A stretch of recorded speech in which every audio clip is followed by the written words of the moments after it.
लेकिन एक जो वेद से परे है, सब कुछ से परे है, इसलिए उस अनंत जिसको नहीं जाना जाता है, उसका नाम, उस परमात्मा का नाम एक अक्षर ओमकार के रूप में संबोधित किया गया, जो चित्र भी नहीं है, जो रूप भी नहीं है, अक्षर है। अक्षर मतलब जिसका क्षय ना हो, जिसका नाश ना हो, वह ओमकार है। ध्यान यानी अब यज्ञ नहीं, ध्यान यानी अब मंत्र नहीं, ध्यान यानी अब कुछ दूसरा तीर्थ, उपवास, साधना, ये मठ, वो मंदिर बनवाना, ये देवता का अनुष्ठान, वो देवता का अनुष्ठान, इसका आह्वान, उसका आह्वान, सब बंद नहीं। विश्वामित्र कहते ओम भूर्भुवः स्वः तत्सवितुर्वरेण्यं भर्गो देवस्य धीमहि, मैं उसका ध्यान करता हूं, धियो यो न प्रचोदयात्। मौन है वह, कौन है वह, कौन है वह, कौन है, कौन है, कौन है, who is that, who is that, who is that, वह कौन है, वह कौन है, तो तत् तत् तत्, वह तत् कौन है, तत् कौन है। तो विश्वामित्र सहज ही आनंदित हो जाते, निर्विचार हो जाते, तत् तत् तत् तत्त्वमसि। गायत्री का अर्थ होता है ज्ञान प्राणान त्रायते स गायत्री।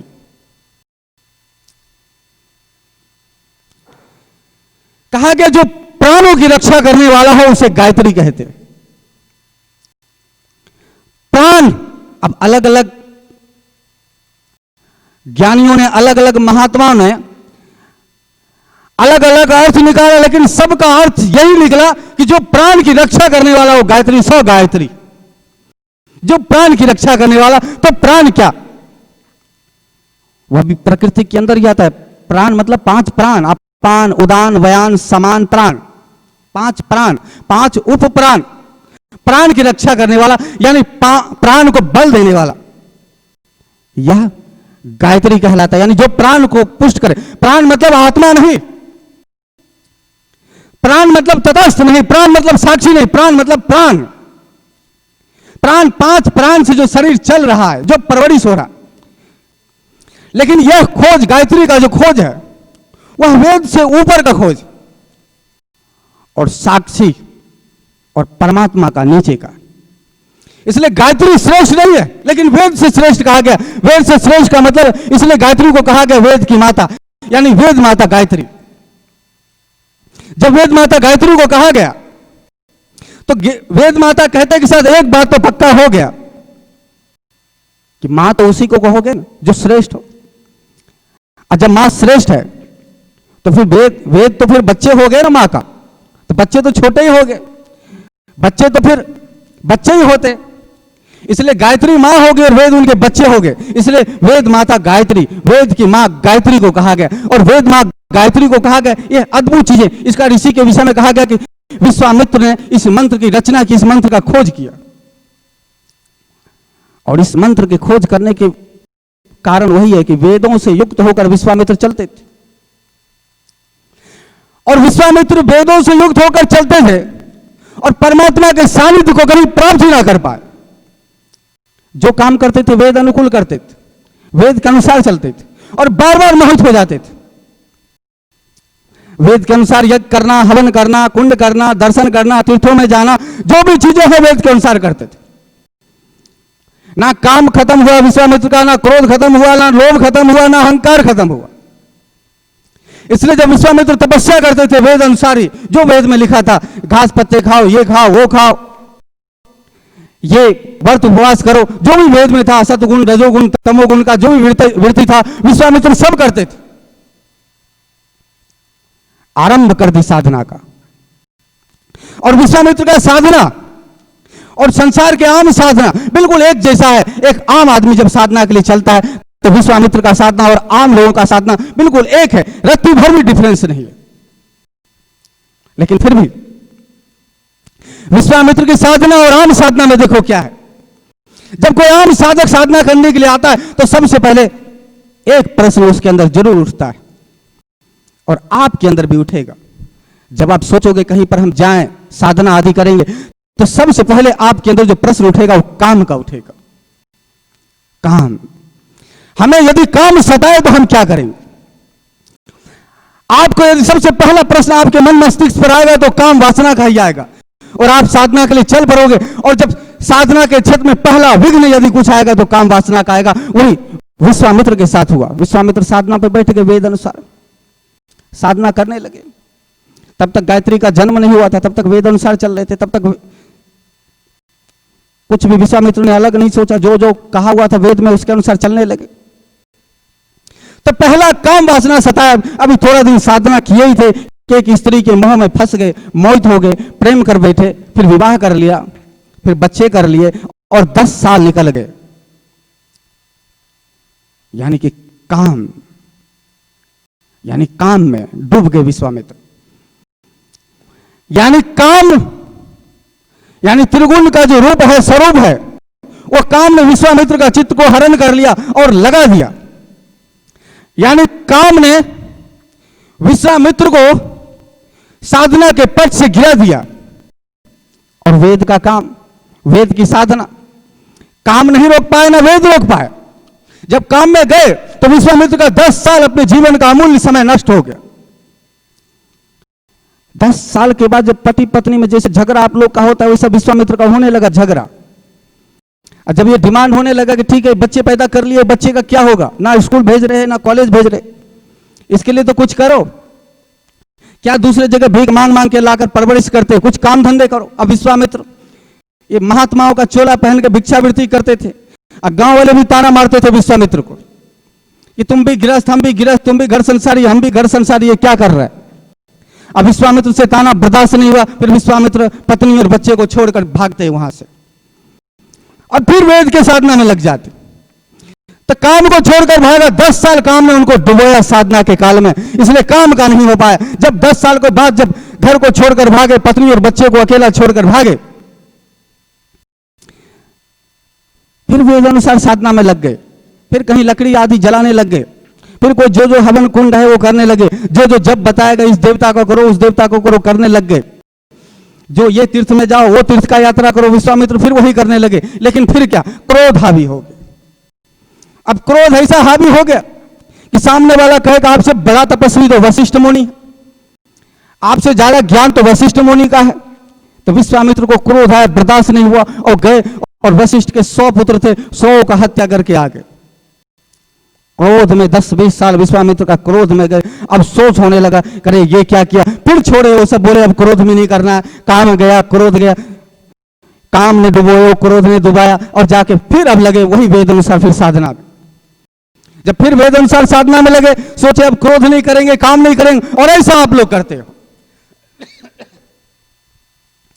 ऐसा आप लोग संकल्प देते बार बार विश्वामित्र की तरह, नहीं आज के बाद क्रोध नहीं करना है, नहीं अब मैं ब्रह्मचारी का पालन ही करूंगा, अब अपनी पत्नी के पास नहीं जाऊंगा, 8 दिन तो नहीं जाऊंगा। ऐसा आप लोग बार बार विश्वामित्र की तरह संकल्प लेते रहते हो। 2 संकल्प मजबूत लिया विश्वामित्र, अब कुछ भी हो जाए हम स्त्री के संग नहीं करेंगे, बात पक्का। कुछ भी हो जाए हम क्रोध नहीं करेंगे, बात भी पक्का। फिर वेद अनुसार फिर साधना में लग गए विश्वामित्र, फिर साधना करने लगे। लेकिन तीसरी चीज आ गया, लोभ। तपस्या कर रहे हैं लोग, उनको साधक कह रहे हैं, संत जी कह रहे हैं, हाँ लोग महात्मा कह रहे हैं, लेकिन कोई उन्हें आत्मज्ञानी नहीं कह रहा है। जब विश्वामित्र को कोई आत्मज्ञानी नहीं कह रहा है तो विश्वामित्र को बड़ा ही गुस्सा आया, क्रोध को छोड़ रखे थे और अंदर से फिर जो आया कि ये मुझे क्यों नहीं ऐसा कर रहे, तो मैं तो अब इतना तपस्या करूं, इतना तपस्या करूं, तो क्रोध के जगह पे लोभ लिया कि लोग मुझे ब्रह्म ज्ञानी करें। इसलिए विश्वामित्र को ब्रह्म ज्ञान का लोभ फिर सताने लगा। यानी क्रोध से लोभ में कन्वर्ट हो गए। जो क्रोध थोड़ा देर पहले था, जो क्रोध 5 साल 10 साल से हावी था, जिस क्रोध ने उन्हें हत्यारा बना दिया, जिस क्रोध ने उसे राक्षस बना दिया, क्योंकि 100 बच्चे का हत्या करे कोई राक्षस ही कर सकता। 100 बच्चे की हत्या करने के बाद तपस्या में बैठे हैं, फिर एक नया चीज लोभ कि नहीं मुझे लोग ब्रह्म ज्ञानी कहे, मुझे लोग आत्मज्ञानी कहे, मुझे सिर्फ संत ही ना कहे, मुझे साक्षी भाव में जीने वाला तटस्थ पुरुष कहे। लेकिन कोई कहता नहीं था, क्योंकि तीर्थ करने वाला को कौन कहेगा आत्मज्ञानी। आज भी नहीं कोई कहता है। कोई किसी शक्तिपीठ आदि का, अमरनाथ आदि का कोई दर्शन करता है तो कोई कहता है उसको हम कि भाई नहीं आप आत्मज्ञानी हो। हाँ कहेगा कि आप महादेव ज्ञानी हो, ये कहेगा आप माता जी के ज्ञानी हो, ये कहेगा कि आप शक्ति पाठ आदि का पाठ कर लेते हो, हवन आदि कर लेते हो, इसका ज्ञानी हो, लेकिन आप आत्मज्ञानी हो यह तो कोई नहीं कहे। और ये लोग जकर रखा था कि मुझे आत्मज्ञानी कहे, आत्मज्ञानी कहे, नहीं कहता था। फिर काम, क्रोध, लोभ तीनों को एक साथ विश्वामित्र ने किया, फरसा उठाया, बोले अब तो ये मेरी जगह पे सिर्फ वशिष्ठ का नाम होता, उसका भी गला काट ही दो। अब वशिष्ठ भी कोई आत्मज्ञानी नहीं थे, लेकिन एक प्रचार हो गया था नकली पाखंडी की तरह, नहीं वशिष्ठ को सब आत्मज्ञानी कहता है, मुझे क्यों नहीं कहता। अब वशिष्ठ के बड़े बड़े शिष्य थे, इसलिए सब आत्मज्ञानी कहने लगा। किसी लोभी लालची का भी कोई बड़े शिष्य हो जाए तो फिर उसको लोग ज्ञानी ही कहने लगते हैं, इसे वशिष्ठ का होने लगा, क्योंकि राम जैसा जिसका शिष्य हो उसको क्यों ना कोई आत्मज्ञानी कहे। जब फरसा लेकर चले तो फिर जाके सोचते नहीं मैं तब तक तपस्या करता रहूंगा जब तक लोग मुझे ब्रह्मज्ञानी ना कहते। विश्वामित्र फिर तपस्या में लग गए। और जब विश्वामित्र तपस्या में लग गए तो इस बार उन्होंने तीव्र संकल्प लिया, ना काम का, ना लोभ का, ना क्रोध का। बोले अब तब तक तपस्या करता रहूंगा जब तक ब्रह्म ज्ञान की प्राप्ति ना हो जाए। तो ब्रह्म ज्ञानी की प्राप्ति नहीं हुई, उल्टा महान तपस्वी का अहंकार आ गया कि मैं तो 4 महीने से बैठा हूं, मैं 5 महीने से बैठा हूं। इसलिए आप देखोगे आपके तपस्वी बहुत अहंकारी होते। यदि कोई दूध पीकर रह रहा हो 6 महीना 8 महीने से, जैसे वो बहुत बड़ा एहसान कर रखा, वो कहता है कि देखो मैं दूध पीकर ही रहता हूं, सिर्फ दूधाधारी बाबा हूं मैं। आप देखोगे कोई संत यदि मौन रहता है, आप देखोगे उसे मौन का अहंकार। वो बोलेगा मैं 10 साल से मौन, यानी 10 साल से मौन हो, उस मौन का अहंकार। आप देखोगे कोई व्यक्ति घास पात खा के रहता है तो उसको घास पात खाने का अहंकार। आप देखोगे कोई कांटे पर सोता है तो कांटे का अहंकार। आप देखोगे कोई सोता नहीं है तो ना सोने का अहंकार। जो जिस रूप में जैसा जैसा करता है उसका वैसा वैसा अहंकार होता है। तो वह अहंकार तपस्वियों का अहंकार आ ही जाता है। इसलिए विश्वामित्र को उसके तपस्या का अहंकार आ गया। अब सोचे मुझे ब्रह्मज्ञानी क्यों नहीं लोग कहते, क्या कारण है? और अभी तक कोई देवी देवता भी मुझे ब्रह्मज्ञानी नहीं कह पाए। एक अहंकार, तप का अहंकार। और जब ये करने लगे और शक नहीं हुआ, संभव नहीं हुआ, तो अहंकार से भी गए, काम से, क्रोध से, लोभ से, अहंकार से, चारों ने विश्वामित्र का सत्यानाश किया। फिर विश्वामित्र कहते वेद अनुसार तो चल लिया, अब क्या किया जाए। वेदों को बहुत सिर पर लेकर चला, कुछ कल्याण नहीं हुआ, तो फिर अब क्या किया जाए। अब वेद का त्याग करने की बारी आई, अब वेद को छोड़ने की बारी आई। बोले वेद अनुकूल साधना नहीं करूंगा, मैंने बहुत कुछ कर लिया और मैं फंसता चला गया, अब वेद से अलग करूंगा। इसलिए विश्वामित्र ने जैसे कहा तो फिर एक शब्द उनके मुख से अलग ही निकल जाता है, ओम भूर्भुवः स्वः तत्सवितुर्वरेण्यं भर्गो देवस्य धीमहि धियो यो न प्रचोदयात्। विश्वामित्र के मुखारविंद से यह शब्द फूट सा पड़ा, और जैसे यह शब्द फूटा तो उसी समय विश्वामित्र और तमाम ऋषियों ने जो भी था कहा, यह अमूल्य मंत्र है, यह इसको वेद से श्रेष्ठ रखा जाए, और वेद से श्रेष्ठ ना रखो, इसे वेद की माता बनाओ। क्योंकि वेद का जो अंत है और सारांश है, वेद का तमाम सार को जो गढ़ लिया जाए, निकाल दिया जाए, यानी त्यागने का, जो कृष्ण कहते त्रिगुण्य विश्या वेदा निस्त्रय गुण भवार्जुन, यानी निस्त्रय गुण जो वेद को कर देना, तो फिर गायत्री को रखा जाए, गायत्री को आगे किया जाए। तो गायत्री क्या?